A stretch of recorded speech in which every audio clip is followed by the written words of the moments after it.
Ibu, baik. Ibu sehat. Ibu, saya mau ucapkan terima kasih nih Bu. Hari ini Ibu sudah meluangkan waktunya untuk saya. Saya hari ini ada tugas dari guru saya, kan Ibu tahu sendiri saya calon guru penggerak angkatan 7. Kebetulan hari ini saya ada tugas demonstrasi kontekstual modul 3 dari 1 tentang pengambilan keputusan mengenai nilai-nilai hari ini saya minta waktunya Bu untuk mengajukan beberapa pertanyaan Bu. Untuk Ibu kan yang saya ketahui sudah menjadi kepala sekolah yang dalam waktu cukup lama ya Bu ya. Saya ingin tahu nih pengalamannya Bu Haji dalam mengambil keputusan sebagai seorang pemimpin. Bu, kira-kira nih saya boleh tahu, pernah nggak sih Ibu dihadapkan dengan satu masalah sebagai kepala sekolah yang membuat Ibu dilema dalam mengambil sebuah keputusan? Pastinya pernah ya, karena sekolah itu pasti ada masalah-masalah yang sensitif ya, buat satu dilema juga pastinya ada. Ya Bu ya. Kalau boleh nih Bu, saya ingin mendengar nih Bu pengalaman Ibu dalam menyelesaikan masalah. Boleh cerita masalahnya apa, terus bagaimana cara Saya akan ceritakan masalah yang sebelum saya di sekolah ini ya. Itu satu sekolah di satu sekolah, kebetulan sekolah itu direkrutting dengan sekolah yang ada di sebelahnya, sekolah 07 dan 08. Jadi sekolah 07 dengan sekolah 08 itu akan direkrutting. Kalau guru-guru di 07 itu tidak merasa masalah gitu ya, karena buat mereka itu yang penting saya masih bekerja, saya dimanapun bisa mendidik anak-anak bangsa gitu. Namun dari yang sebelah yang 08 itu merasa bahwa dengan adanya recruiting itu dia merasa sedih karena nama sekolahnya jadi hilang gitu ya. Kemudian takut ada perlakuan yang berbeda dan merasa dia lebih kualitasnya lebih baik dibandingkan sekolah sebelahnya gitu. Meskipun kalau dilihat dari peringkat-peringkat selama waktu itu lebih tinggi yang tujuhnya gitu. Tapi beberapa tujuh itu berbeda karena sebenarnya lulusan dari dinas. Sebaliknya di 08 itu merasa bahwa adanya recruiting ini keputusan kepala sekolah, sehingga dia tidak suka kemudian menuliskan surat pengajuan ke dinas. Bahkan memang kalau di bawah memang kelihatan ada, tapi saya sering melihat ketika rapat, Bapak Ibu tidak bisa mempermasalahkan kita mau 07 atau 08 karena ini sekolah kita milik pemerintah dan tidak akan mengurangi hak-hak Bapak Ibu. Tapi ternyata di luar itu tiba-tiba ada surat dari dinas, ada pengajuan katanya keberatan dari orang tua murid di sekolah ke dinas yang saya sendiri tidak tahu, tiba-tiba ada surat itu. Jadi di situ ada timbul dilema ya, karena di satu sisi saya harus menjalankan tugas bahwa sekolah 07 itu harus recruiting, tapi di sisi lain ada satu sekolah yang tidak mau gitu jadi ya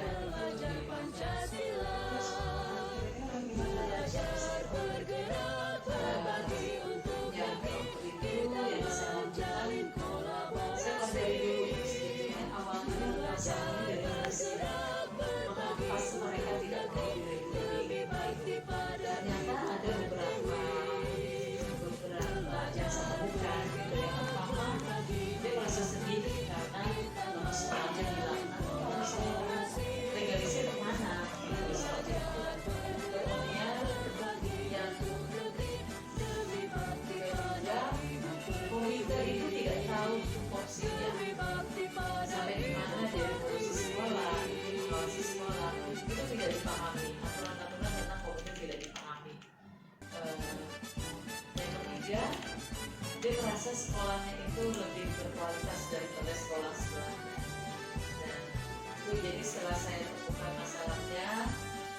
saya coba juga berdiskusi dengan Pak Hasan Kasih ya pada waktu itu Pak beliau.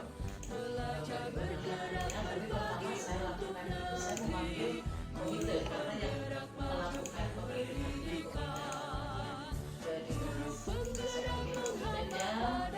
Awalnya saya jelaskan bahwa bapak ibu itu bersekolah di sekolah negeri itu aturannya sudah ditentukan pemerintah. Jadi untuk kebijakan rekrutmen itu ada dari sekolah dari untuk memberitahu selanjutnya bahwa ibu saya jelaskan juga tentang tupoksi komite, aturan tentang komite saya jelaskan sama sekali bagaimana cara membuat program kerja komite. Ternyata mereka tidak menguasai, tidak tahu bidang itu dan tidak tahu komite itu harus ngapain sih. Begitu saya berikan aturan-aturan di komite, mereka baru mulai mau bagaimana cara membuat program komite, bagaimana komite itu harus mendukung program sekolah. Itu mereka baru mulai oh seperti itu. Akhirnya kita tetap berkolaborasi. Nanti kalau komite memang tetap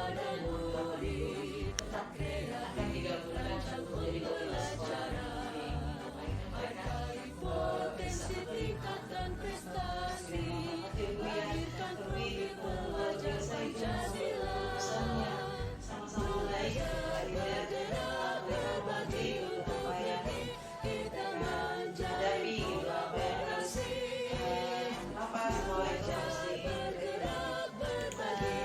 menurut modul saya gitu yang saya pelajari ya selama saya hidup itu dilema itu terbagi menjadi dua. Ada dilema etika dan ada menurut ibu nih yang ibu lagi hadapi ini masuknya kemana nih? Menurut saya etika ya.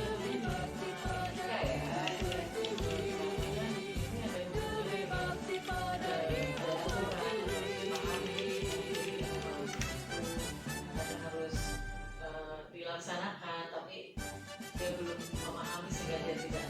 Berarti ini termasuk dilema etika menurut permasalahan yang sedang ibu hadapi pada saat itu ya. Di recruiting namun ada pihak yang tidak menyetujui. Ini luar biasa keputusannya ya. Terus selama ibu menjalani keputusan dalam mengambil keputusan tuh itu dilema yang sama-sama merasa benar ya Bu ya.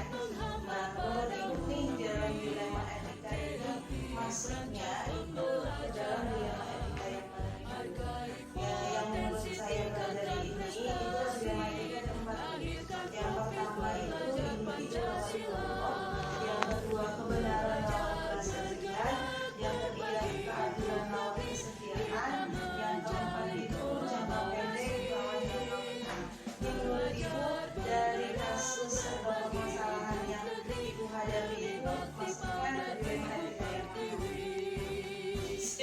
Kalau yang pertama mungkin antara pribadi dan kelompok ya, itu juga masuk karena sasaran beliau itu sebetulnya adalah para sekolah ya. Karena mereka itu menganggap bahwa ini adalah kebijakan kepala sekolah. Dan yang selanjutnya juga masuk juga antara kesetiaan dan kesetiaan yang kebenaran. Jadi karena kan ada hubungannya dengan menjalankan aturan ya. Antara kesetiaan dan kebenaran. Jadi kerja kebenaran juga itu ya lawan jangan itu juga bisa masuk karena pembentukan republik itu kan program untuk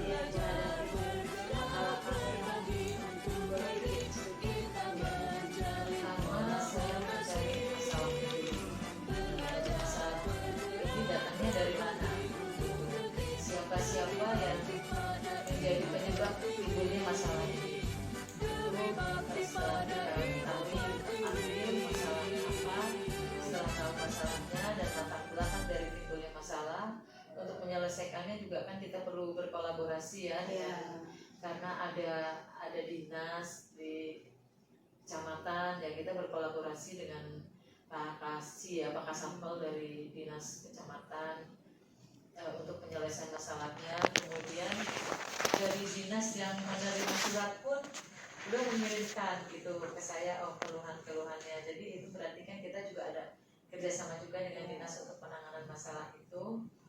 Dan setelah kita bekerja sama, kita berusaha untuk menyelesaikan masalah dengan mengundang orang-orang yang terlibat dalam timbulnya masalah itu.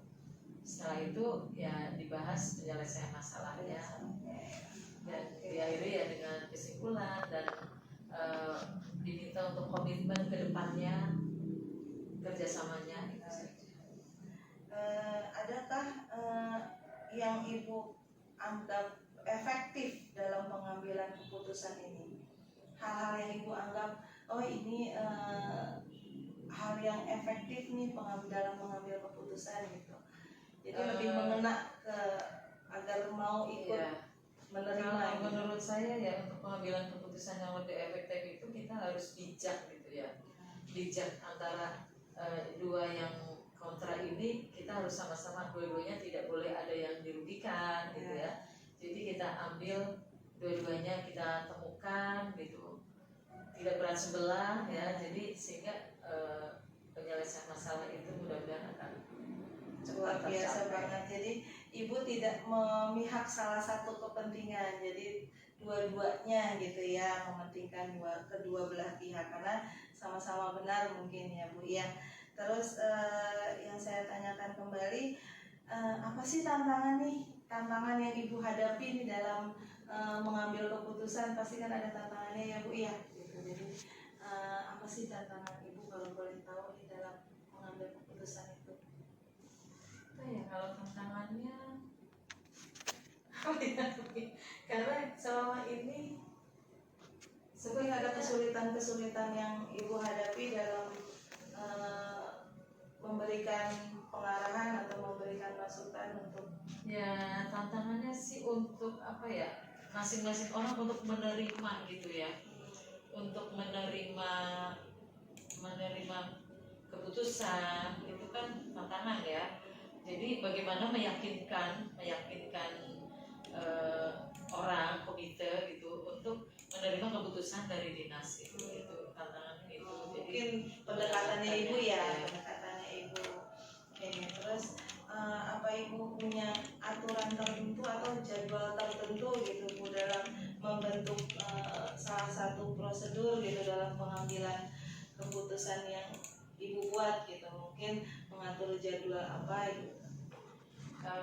Memang kalau jadwal keseluruhan untuk kegiatan pengambilan keputusan kita tidak membuat jadwal itu sesuai dengan permasalahan yang kita hadapi.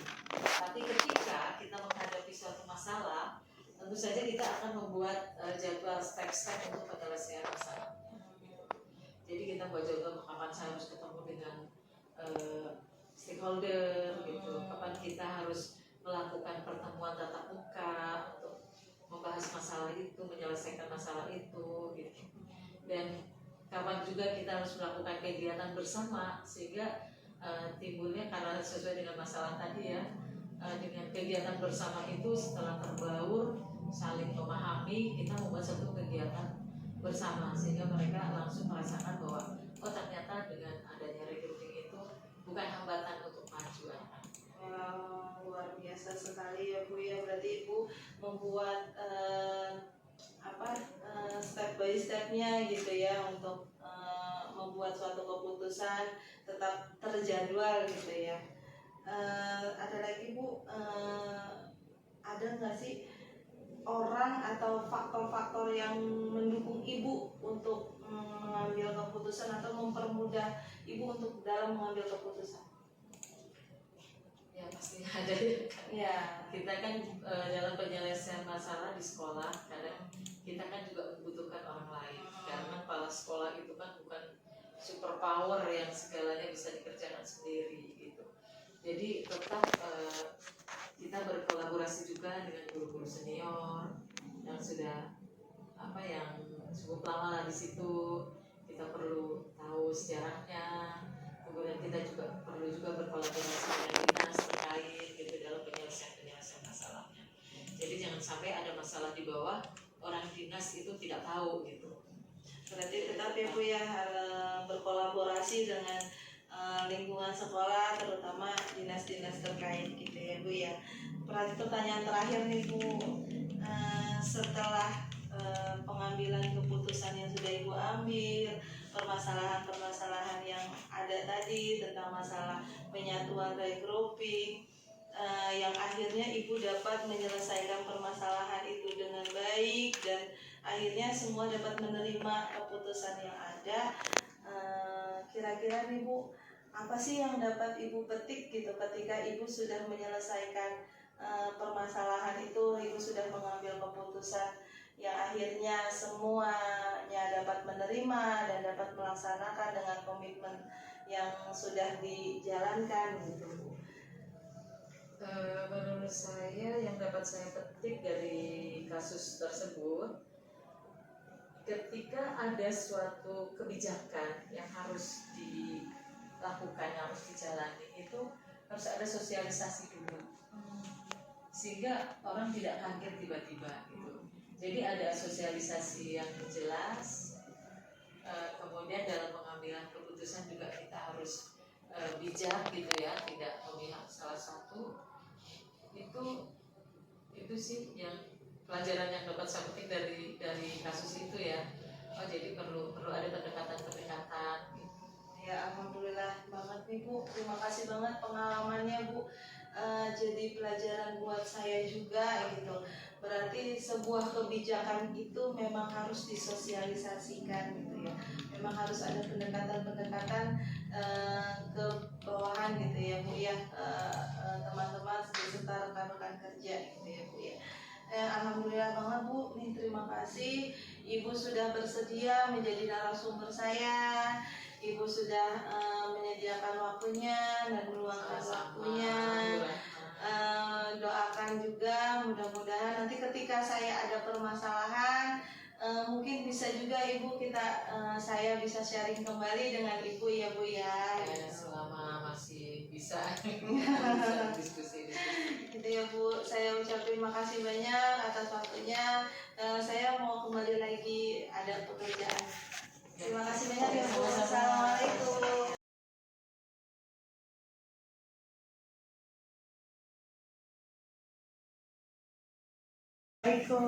Waalaikumsalam warahmatullahi wabarakatuh. Ya, assalamualaikum Pak, apa kabar? Alhamdulillah sehat. Alhamdulillah. Pak, nih alhamdulillah Pak, saya mengucapkan makasih banyak nih kepada Pak Warno udah meluangkan waktunya hari ini kepada saya. Hari ini saya ingin belajar banyak nih dari Bapak sebagai seorang pemimpin dan sudah memiliki pengalaman sebagai kepala sekolah dalam kurun waktu yang cukup lama ya Pak ya gitu. Saya kebetulan pada kesempatan sekarang saya dapat tugas Pak. Saya calon guru penggerak angkatan ke-7 dapat tugas di demonstrasi kontekstual 3.1 itu tentang pengambilan keputusan dengan nilai-nilai kebajikan. Khususnya sekarang nih Bapak sebagai seorang pemimpin, saya pengen tahu pengalamannya Bapak nih. Kira-kira Bapak selama jadi kepala sekolah pernah nggak sih dihadapkan dengan satu masalah yang membuat dilema Bapak sendiri, dan saya pengen tahu Bapak boleh diceritakan bagaimana penyelesaiannya gitu Pak. Iya. Oke, terima kasih kepada Ibu yang telah meminta untuk kita menyampaikan berbagi pengalaman. Iya Pak. Insya Allah apapun yang diminta, saya ingin melakukan pengalaman saya yang selama ini kita jadi kepala sekolah. Jadi untuk diketahui Ibu ya, bahwa saya diangkat menjadi kepala sekolah sejak bulan September 2016. Nah, mungkin sampai sekarang ya banyak pengalaman-pengalaman yang saya hadapi. Di antaranya kita dalam awal kita menjadi kepala sekolah, barang tentu pengalaman kita juga masih minim dan dihadapkan dengan berbagai suatu kegiatan yang ada hubungannya dengan banyak para dewan guru. Apalagi kita dari sekolah awal kita diangkat yaitu di daerah Keagungan, khususnya Keagungan 02 yang lokasinya di Taman Sari. Itu sangat berbeda dengan setelah kita mutasi kita ke daerah Semanan, daerah Kalideres. Ya. Jadi untuk pengalaman yang pernah kita alami, saya waktu di Taman Sari, khususnya di Keagungan 02, memang di lingkup sekolah tersebut itu terdiri dari berbagai macam etnis. Jadi murid yang ada di sana itu tidak hanya dari satu suku, bahkan banyak etnis dari masyarakat Tionghoa yang Cina ya, Pak? Yang menyatu dalam pembelajaran di lingkup SDN Semanan 02. Ya, semoga dengan pengalaman yang pernah saya alami nanti untuk bisa kita saling berbagi ya. Jadi yang kita rasa di daerah lingkup khususnya Semanan yaitu di Keagungan 02, memang sekolahnya itu sekolah majemuk. Satu komplek itu ada 6 sekolah yang luar biasa, halamannya hanya 1 di bawah, tapi dibagi 6 sekolah. Luar biasa. Ya. Kebetulan di situ saya ditunjuk ketua komplek. Ya, jadi saya harus bagaimana untuk membagi satu halaman tersebut bisa saat istirahat ada 6 sekolah harus bisa melakukan tugasnya masing-masing tanpa kita adanya masalah baru. Ya. Jadi waktu itu khususnya waktu pengalaman saya di Taman Sari, khususnya di Keagungan 02, kita bentuk semacam dalam satu komplek 6 sekolah itu perwakilan semacam guru piket.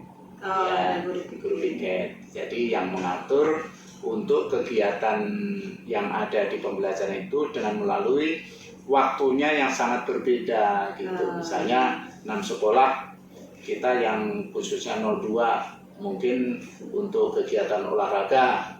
Kalau untuk kegiatan modelnya upacara bendera untuk 6 sekolah itu memang cukup padat, dari 6 sekolah menjadi satu halaman. Jadi kita hanya dibagi yang mengikuti nanti pergantian. Misalnya untuk minggu ini kita coba kelas tinggi aja, mulai dari 456. Terus untuk minggu depan kelas rendah ditambahkan kelas tinggi yang dipilih. Itu karena halaman yang cukup hanya untuk satu sekolah harus dilakukan 6 sekolah, sehingga yang menyebabkan halaman tersebut tidak muat, sehingga menyebabkan pelaksanaan upacara jadi kurang bisa dilaksanakan dengan baik. Jadi kita coba dengan kalau upacara bendera kita lakukan bersama-sama ya, dengan dibagi waktunya.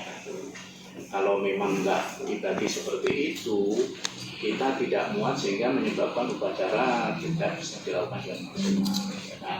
Nah, terus yang menjadi petugas upacara juga biasa kita gantian dari 01, 02 sampai 06. Jadi gantian. Jadi setiap seminggu sekali ganti kepala sekolah yang menjadi pembina upacara. Nanti berikutnya kalau sudah kepala sekolah itu semuanya kebagi, baru perwakilan guru yang senior, jadi semuanya gantian. Memang saat kita melakukan hal itu, kita juga agak sedikit dilemanya begini. Karena ada sebagian sekolah yang ingin menunjukkan bahwa sekolah kita yang dominan, yang bisa saya bisa, saya punya drum band, itu enggak. Nah itu kalau kitanya tidak bisa mengambil hatinya, kita musyawarah dengan kesempatan bersama, ya kita akan terjadinya seolah-olah saingan tidak sehat. Jadi walaupun sekolah ada yang kebetulan kelengkapan untuk kegiatan upacara itu ada yang kurang, dari itu kita jadi sama-sama. Ya, jadi kita ada semacam musyawarah itu, ya itu yang pengalaman diantaranya. Terus yang berikutnya ini, karena halaman di sekolah itu agak gersang, saya bekerja sama waktu itu atas nama dedikasi untuk 02 itu bekerja sama dengan BRI. Anak-anak menabung, ya, anak-anak menabung.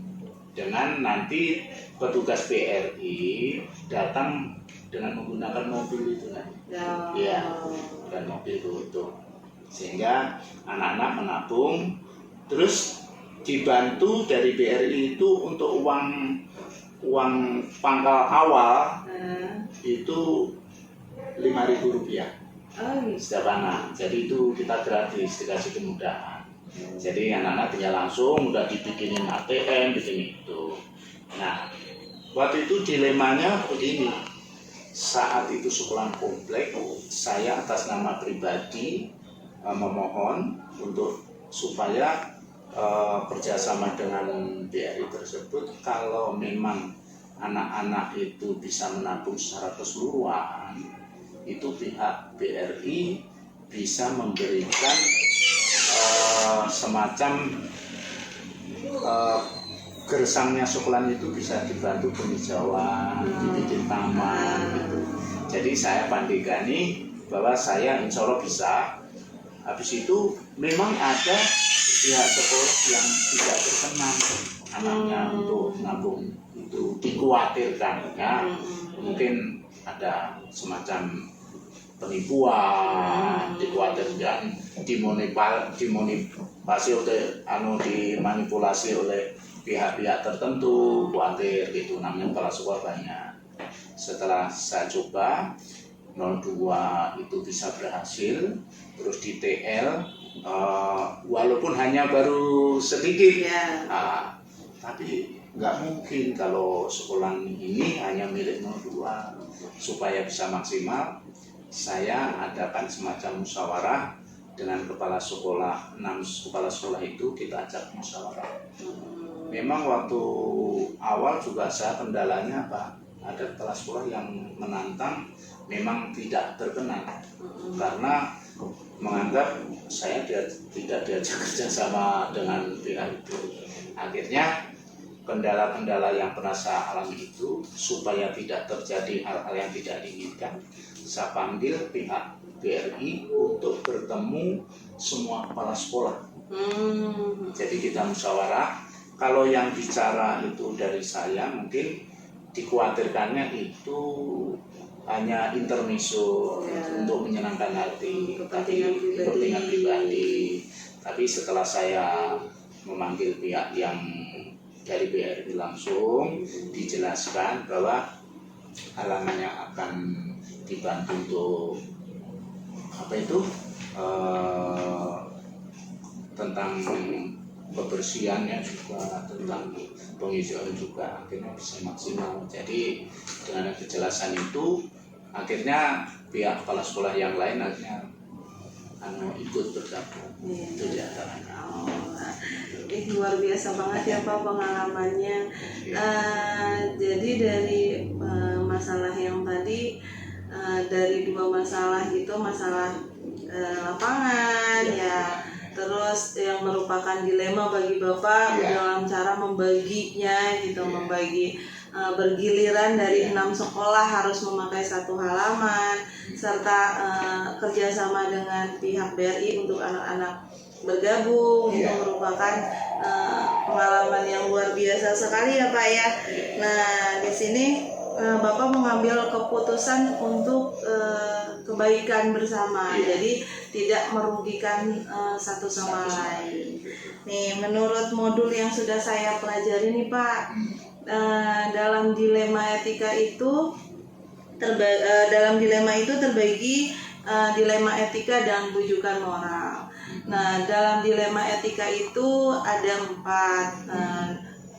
Yang pertama itu dilema etika tentang individu lawan kelompok. Yang kedua itu tentang kebenaran lawan belas kasihan. Yang ketiga keadilan lawan kesetiaan, jangka pendek lawan jangka panjang. Nah, dari permasalahan yang tadi Bapak sudah utarakan nih Pak, itu menurut Bapak nih masuknya ke dalam dilema etika yang mana nih Pak? Ya, kalau kita cermatin ya, yang kita lakukan itu termasuk di antara hal-hal yang memang tadinya dilema dari sifatnya pribadi ya kan.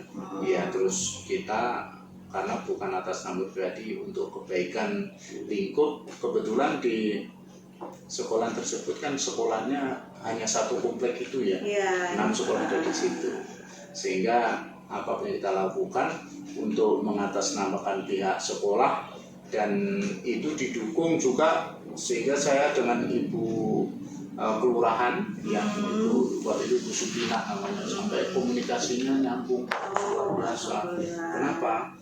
Bisa merubah suasana sekolah yang tadinya kesannya kumuh kotor, sekarang hijau bersih, bahkan ada tamannya itu, ada dibikin semacam air mancur dan macam. Nah, kalau menurut saya apa yang kita lakukan ini ya termasuk yang ada hubungannya tentang yang pribadi ya, individu lawan kelompok. Ya kan? Berarti seperti kasus masalah yang Bapak hadapi ini merupakan dilema antara individu dan mungkin sama jangka panjang kali ya Pak ya, jangka pendek lawan jangka panjang. Oke. Terus berarti nih Pak, saya mau nanya langkah-langkah nih, adakah langkah-langkah atau mungkin strategi yang Bapak lakukan dalam menyelesaikan dilema yang Bapak alami itu tadi? Langkah-langkahnya yang pertama itu apa saja? Langkah yang pertama kita memberikan suatu pengaruh terhadap lingkup sekolah yang terdiri dari 6 sekolah tadi. Bagaimana caranya supaya sekolah kita itu tidak statis, tapi kita ingin merubah biar suasana tampil beda. Satu.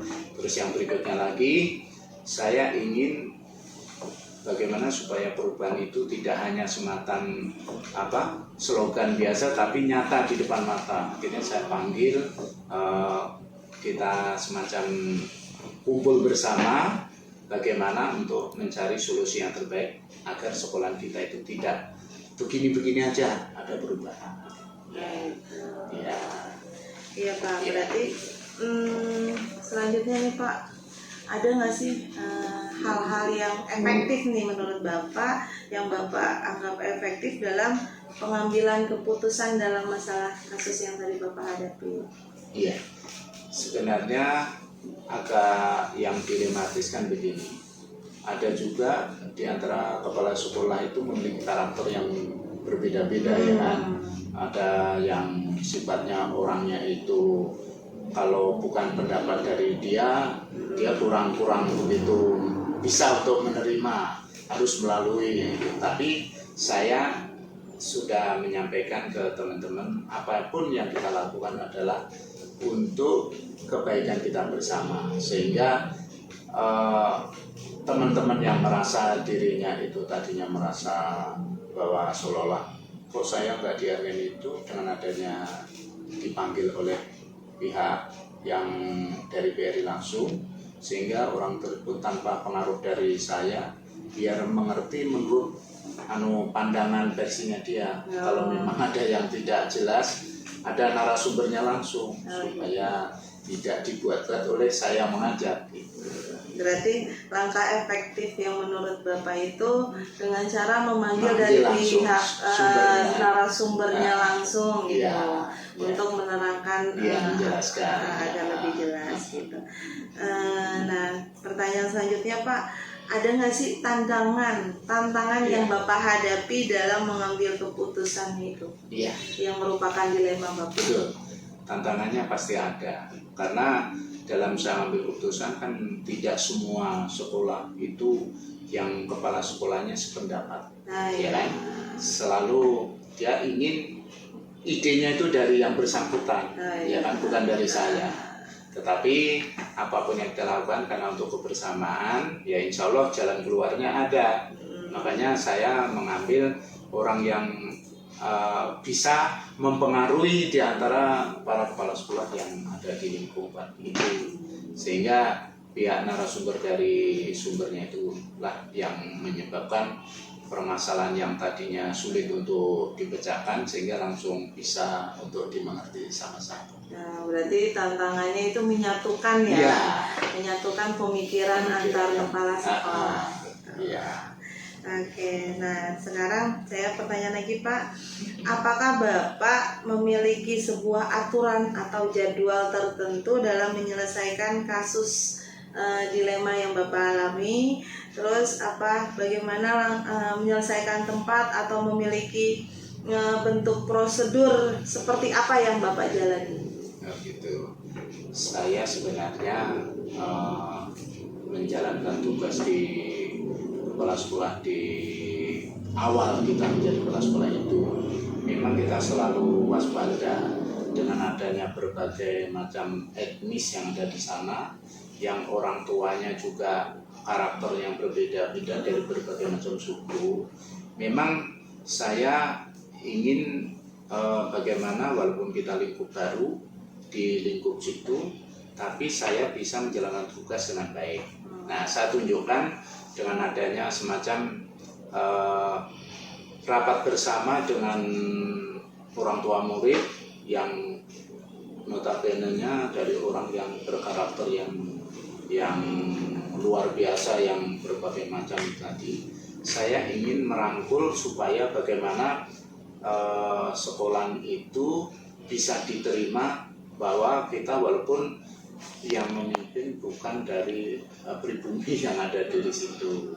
Nah, saya ingin mengajak untuk sama-sama menjaga lingkup sekolah itu supaya tidak dikotori oleh masyarakat yang hanya ingin menang sendiri.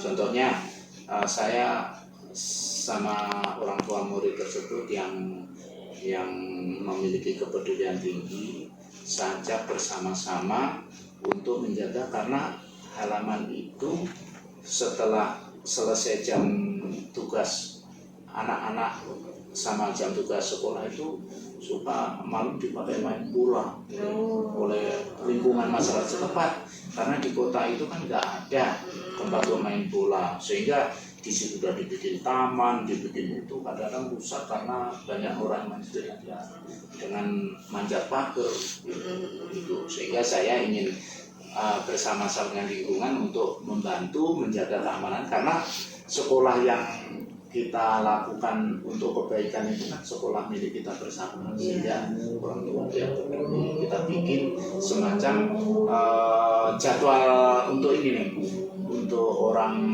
misalnya untuk hari Senin itu orang tua murid yang kelas 1. Beberapa hari itu untuk kelas 2, kelas 3 sampai seminggu jadi sampai kelas 6. Iya, bisa terlibat. Berarti semuanya terjadwal dan terlibat. Iya, berarti terakhir ada 2 pertanyaan terakhir nih Pak. Ada nggak sih Pak seseorang atau faktor-faktor nih yang mungkin mempermudah Bapak untuk mengambil keputusan ini? Jadi dalam pengambilan keputusan mungkin ada orang atau ada faktor-faktor yang bisa membantu Bapak dalam pengambilan keputusan. Memang saat saya terjadi dilema waktu di sana, waktu kita mengajak para kepala sekolah untuk menyatukan persepsi, terus masih bermasalah karena ya banyak ide, kan untuk dipecahkannya kalau hanya dari intern kepala sekolah kan merasa bahwa ilmunya itu sama, ya kan? Sehingga kepala sekolah ada juga yang ingin tampil beda, tidak mau diguruin, wong kita selevel. Nah, akhirnya saya mengajak Ibu Lurah. Lurah. Ya, kebetulan Ibu Lurah itu aktif, terus mengharapkan di sekolah itu bisa tertata rapi. Nah, kita bisa menyenangkan hatinya Ibu Lurah bahwa lingkup keagungan khususnya di kelurahan dengan sekolah itu berdekatan. Ya, saya akhirnya mengajak Ibu Lurah saat gandeng untuk bisa kita ajak bersama-sama, kita setiap hari saat sholat Jumat itu kita selalu ada waktu untuk meluangkan bisa ngobrol bareng. Gitu. Jadi saya mengajak ditambahkan sama Pak RW. Gitu. Jadi Pak RW yang faktor-faktor yang mendukung itu lingkungan sekitar ya Pak ya. Terakhir nih Pak, apa yang sudah tadi Bapak sampaikan nih, kira-kira ada nggak sih pelajaran yang Bapak petik dari cara Bapak mengambil keputusan itu sendiri? Iya, sebenarnya kalau saya pribadi dengan adanya perbedaan yang berbagai macam dari satu wadah dalam arti satu komplekan, tapi dengan karakter kepala sekolah yang memiliki keinginan yang berbeda-beda ya, sehingga untuk disatukan pendapat kalau hanya dari kita sendiri agak sulit, tetapi kesabaran yang kita kita sabar. Terus yang berikutnya apa yang diomong itu kita harus tanggung jawab, ya kan? Kalau keinginannya semacam itu harus bisa menjalankan dan harus bisa mengantisipasinya dan menjalankan. Di antara ini. Gitu. Luar biasa banget ya Pak. Saya ambil pengalamannya Bapak dalam cara pengambilan keputusannya Bapak. Berarti memang kita harus sabar, harus lebih menghargai, gitu ya Pak ya, dan lebih bertanggung jawab. Nih saya mau mengucapkan makasih banyak nih Pak atas waktunya Bapak, sudah dapat meluangkan waktunya. Terima kasih banyak atas pengalaman-pengalamannya. Saya banyak belajar dari Bapak. Nanti ketika saya ada permasalahan boleh juga kan Pak, saya sharing juga ya ke Bapak. Saya ucapkan terima kasih banyak ya Pak. Terima kasih banyak Pak.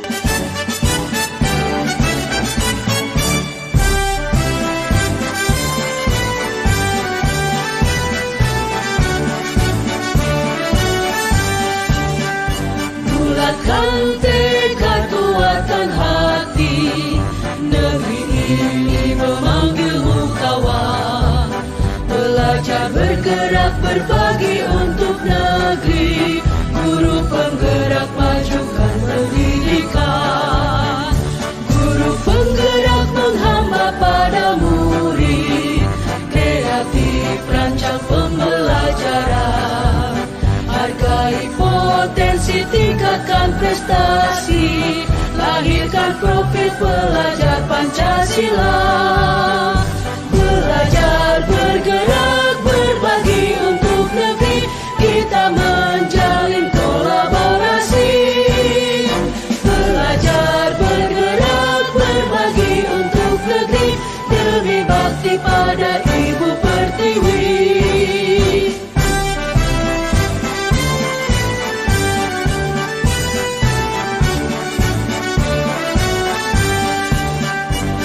Bulatkan tekad, kuatkan hati, negeri ini memanggilmu kawan.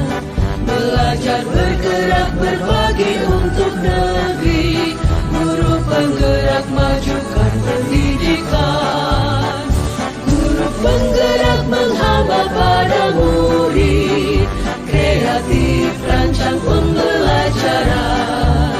Hargai potensi, tingkatkan prestasi, lahirkan profil pelajar Pancasila. Belajar bergerak